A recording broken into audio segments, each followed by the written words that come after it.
अस्सलाम वालेकुम लिब्राज, मैं हारिस अज़मी प्रोफेशनल एस्ट्रोलॉजर आपकी खिदमत में हाजिर हूँ इस हफ़्ते का रिसर्च वर्क लेकर। लिब्राज, आपको इस हफ़्ते बहुत सारी इन्फॉर्मेशन देने वाला हूँ, लेकिन इस इन्फॉर्मेशन को सिर्फ समझने के लिए इस्तेमाल करिएगा, परेशान होने की ज़रूरत नहीं है।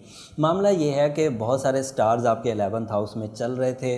11th हाउस में उनका रिज़ल्ट काफ़ी पॉजिटिव था, अब वो 12th हाउस में दाखिल हो जाएंगे। एस्ट्रो रूल्स के मुताबिक जब भी कोई स्टार 12th हाउस में दाखिल होता है तो स्लो डाउन हो जाता है, वीक हो जाता है। और आपका रूलिंग प्लैनेट वीनस भी उसी में से एक है। इस हफ्ते 22 अगस्त को आपका रूलिंग प्लैनेट आपके 12th हाउस में चला जाएगा। मार्स आपके यहाँ 18 अगस्त को ही 12th हाउस में चला जाएगा, इस हफ्ते के पहले ही दिन। एंड इस हफ्ते के आखिरी दिन 24 अगस्त को आपका सन भी आपके 12th हाउस में चला जाएगा। बताने को बहुत कुछ है लिब्राज, बट सिर्फ समझाने की ज़रूरत यह है कि आप बहुत ताकतवर हैं, आप बहुत आर्टिस्टिक हैं, आप बहुत ह्यूमरस हैं। ये सब क्वालिटियाँ आपके अंदर मौजूद हैं, इनको आप जब चाहें यूज़ कर लीजिए। लेकिन जो क्वालिटी आपके बाहर मौजूद है, जिसका कोई ऑर्गन नहीं होता, वो है टाइम। वो आपके सराउंडिंग में चलता है। सोलर सिस्टम उसका रिप्रेजेंटेटिव है। दिन सूरज से पैदा होते हैं, रातें सूरज के चले जाने से पैदा होती हैं, सूरज के करीब आ जाने से गर्मियाँ आ जाती हैं, सूरज के दूर चले जाने से सर्दियाँ हो जाती हैं। तो ज़्यादातर टाइम बिहेवियर, ख़िज़ां, बहार, अरूज, ज़वाल, सुबह, शामें, ये सब सोलर सिस्टम से प्रोड्यूस हो रही हैं। और उस सोलर सिस्टम में जो एंगल्स डिफाइन है एस्ट्रोलॉजिकली, जो एस्ट्रोलॉजिक्स हैं, जो सितारों की लॉजिक्स हैं, उसमें अब आपके 3 स्टार्स गुरूब या कमज़ोर फॉर्म में जाने लगे। पिछले हफ्ते तक ये सितारे वर्गोस के लिए ट्रबल मेकिंग करते थे। अगर आपको अपनी सिचुएशन को ज़रा और क्लोजली समझना है तो किसी वर्गो से मुलाकात कर लीजिए। अगर आप बिज़नेस के बारे में समझना चाहते हैं तो किसी वर्गो बिजनेसमैन से मिल लीजिए। अगर आप रिलेशनशिप के बारे में कुछ समझना चाहते हैं तो किसी वर्गो फीमेल से मिल लीजिए। अगर आपको अपनी सेहत के बारे में पूछना है तो किसी ऐसे पेशेंट से मिल लीजिए वर्गो था और वो पिछले हफ्तों से क्या क्या प्रॉब्लम्स फेस कर रहा था, तो आपको कुछ अंदाज़ा वहाँ से हो जाएगा। और कुछ मैं बता देता हूँ। वीनस जैसे ही आपका रूलिंग प्लैनेट आपके 12th हाउस में जाएगा, सो रूल्स ऑफ एस्ट्रोलॉजी के मुताबिक रिलेशनशिप अचीवमेंट का ये अच्छा टाइम नहीं है। शादी करना, निकाह करना, प्रपोज़ करना, मंगनी करना, रिश्ता या अज़दवाज के किसी भी पहलू को फॉलो करना इस वक्त थोड़ा कमज़ोरी की वजह बनेगा। अगर आपके ऑलरेडी बहुत स्ट्रॉन्ग कमिटमेंट्स चल रहे हैं and you are such a loving and caring personality, male है या फीमेल, तो ठीक है, आप रिस्क ले लीजिए। बट अगर आपका कोई बहुत स्ट्रॉन्ग कमिटमेंट भी नहीं है, ऊपर से वीनस भी 12th हाउस में है, तो बीइंग अ प्रोफेशनल अभी मैं आपको रिश्तेदारी के इस बंधन में बंधने से मना करूँगा। इसका असर जितने दिन भी रहे, वीकली बुनियादों पर हम आपको बताते रहेंगे कि कब तक ये 12th हाउस में ही रहेगा।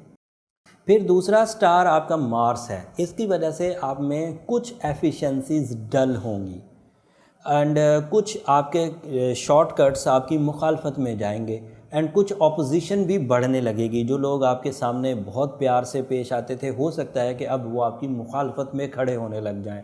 आपकी बात को जितने आराम से कबूल कर लेते थे, हो सकता है कि अब उसमें वो आपसे दलाइल मांगें कि इस बात की हकीकत बताओ, या कम से कम अपने दलाइल से उस बात को रद्द करने की कोशिश करें। एंड सूरज के 12वें घर में जाने की वजह से जो फ़ैसले आप बहुत आराम से ले लिया करते थे, आप बहुत बहादुरी दिखा लिया करते थे, आप बहुत रिस्क ले लिया करते थे, अब आपकी तबीयत उतनी बहादुरी की तरफ माइल नहीं होगी, उतने रिस्क टेकिंग की तरफ माइल नहीं होगी। तो ये 3 शोबे आपके लिए कमज़ोरी की वजह बन रहे हैं। तो इसके लिए मैंने वादा किया था कल, एक छोटा सा जो पायलट मैसेज मैंने आपको दिया था कि मैं आपको इसके लिए खुसूसी रेमेडी ज़रूर दूंगा, एंड पर वो इंशाल्लाह आपकी खिदमत में पेश करूंगा। बट मरकरी जो है वो अभी भी आपके यहाँ 11th हाउस में है, तो स्टूडेंट्स के लिए कोई थ्रेट नहीं है जब तक के मरकरी आपके 11th हाउस में रहता है। तब तक आप अपने दोस्तों से, ऐसे दोस्तों से जो आपके नज़रियात से मुत्तफ़िक हैं, वो उनके साथ अभी भी आप चल सकते हैं। एंड मरकरी के पॉजिटिव होने से एक एज आपको ये हासिल है कि ज़हनी कोफ्त का सामना नहीं करना पड़ेगा। जो कुछ भी हो रहा होगा, क्योंकि ज़हनी कारकर्दगी ट्रैक पर होगी, तो आप उसको बहुत हद तक अपनी ज़हनी सलाहियत से ही रिकवर कर जाएंगे। जो इसके बावजूद अपने आप को रिकवर ना कर सके, उसके लिए पुखराज पहनना बहुत अच्छा रहेगा, सिर्फ इस सिचुएशन को रिकवर करने के लिए। ये परमानेंट स्टोन नहीं होगा।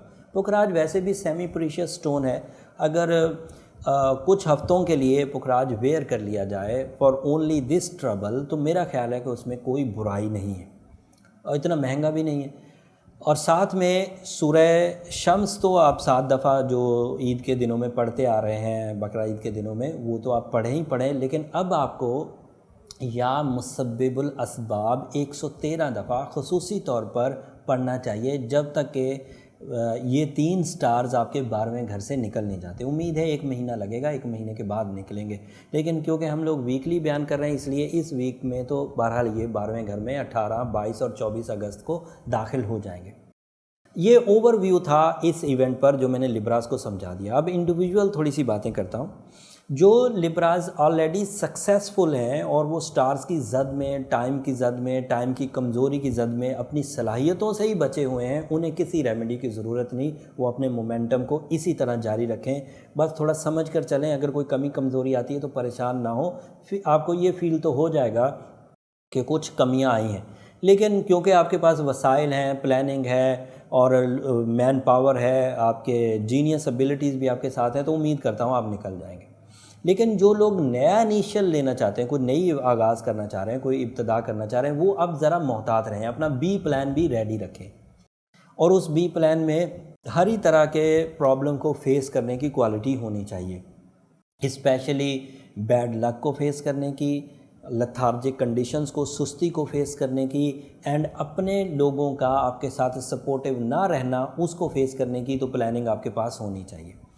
एंड आखिर में जो एक आखिरी बात एज अ प्रोफेशनल मैं कहना चाह रहा था कि हर ही तरह के लिब्रा को इसका डैमेज पहुंचेगा, क्योंकि इसमें इमोशन, जज्बाती कैफियत का स्टार भी शामिल है, डिसीजन का भी स्टार शामिल है, एंड सरगर्मियाँ यानी कि क़ुव्वत का स्टार भी शामिल है। तो चाहे घर की घरेलू औरतें हों, हाउसवाइफ्स, चाहे बिजनेसमैन्स हों, चाहे नौकरी पेशा लोग हों, चाहे ट्रैवल करने वाले लोग हों, या चाहे शादी करने वाले लोग, इन सब को कुछ ना कुछ परेशानी आएगी। इसको जो लोग अपने अंदर बहुत एतमाद रखते हैं वो कवर कर जाएंगे, जो अभी तक थोड़े कमज़ोर लिब्राज हैं वो इसमें ज़्यादा उलझेंगे। अगर ऑलरेडी कोई लिब्रा उलझा हुआ है तो उसे उस खुसूसी रेमेडी की तरफ चले जाना चाहिए, या अपने बर्थ स्टोन की तरफ, या अपने बर्थ चार्ट बनवाने की तरफ जाना चाहिए। उम्मीद करता हूँ मेरी दी हुई इन्फॉर्मेशन आपके ज़िंदगी को, टाइम को, सलाहियतों को समझने के लिए मददगार साबित होगी और इसको समझकर आप अपने ख़राबियों से बच सकेंगे और अच्छाइयों को ग्रैब कर सकेंगे। और मेरी आखिरी दरख्वास्त हमेशा की तरह यही रहेगी कि जब आप कोई छोटी से छोटी ख़राबी से बचें या किसी खुशी को हासिल करें तो मुझे अपनी दुआओं में ज़रूर याद रखिएगा। अगले हफ्ते और इन्फॉर्मेशन के साथ आपकी खिदमत में हाजिर हूँगा। तब तक के लिए इजाज़त दीजिए। जाते जाते चैनल को ज़रूर सब्सक्राइब कर लीजिएगा। अल्लाह ने के बाद।